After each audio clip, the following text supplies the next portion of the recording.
यदि तो भोजन अपने हाथ से कराओगी तो हम लोग कर। अब एक सती नारी पराये पुरुष का स्वप्न में चिंतन करना भी प्रायश्चित है। वो पराये पुरुष को अपने जंगे में बिठा लो। मैया समझ गए कि वो कुछ न कुछ तो है। मैया ने अपने सतीत्व का आह्वान किया कि यदि मैंने तन मन और विचार से अपने सतीत्व आचरण का पालन आज तक यदि मैं कर रखी हूं तो इसके प्रभाव से ये तीनों मूर्ति रूप मूर्तिमान नन्हे नन्हे बालक के रूप में प्रकट हो जाए। कहने में देर लगी, तीनों देव नन्हे नन्हे बालक के रूप में सामने। मैया ने तीनों त्रिदेवों को अपने जंगे पे बिठा करके हलवा खिलाया और हलवा खिलाने के बाद से उनको टर्न में लगा करके पलने में डाल दिया। अब पलने में पड़े थे। नारद जी को लगा कि अब तो लीला और बड़ी ना हो गई, अब चले इन लोगों के सतीत्व का जरा भंडाफोड़ कर दे।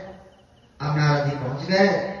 तीनों लोग तीनों माताओं से कहते हैं, प्रभु आपके स्वामी अभी तक आए नहीं। तो गए अनुसुईया की परीक्षा। तो ये अनुसुईया की परीक्षा लेने में कितना टाइम लगता है, बहुत टाइम हो गया। अरे अब तो आपको जाकर के खोजना चाहिए। तीनों माताएं आती हैं अपने अपने स्वामी को खोजने के लिए, तो अपने स्वामी को वो पहचान नहीं पाई और मैया अनुसुईया के सामने चरणों में गिर गई। जब चरणों में गिर गए, मैया से भीख में उन्होंने मांगा कि हमारे स्वामी को आप ही पहचान करके वापस कर दीजिए।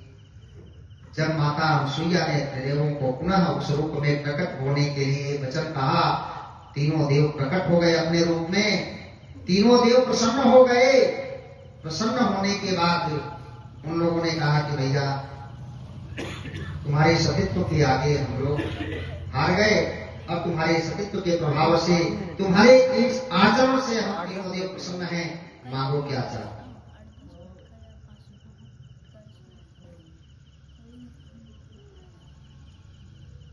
मैया सोचने लगी क्या मांगू, सब कुछ तो है मेरे पास, संतान नहीं।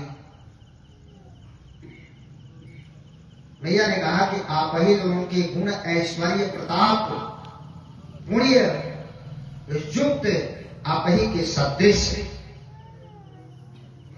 हमें बालक चाहिए।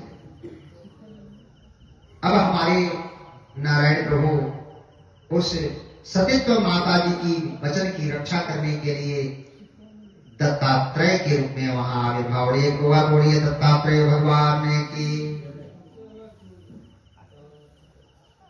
इस आर्यावर्त की कर्म भूमि पर परिनिष्ठित कर्म को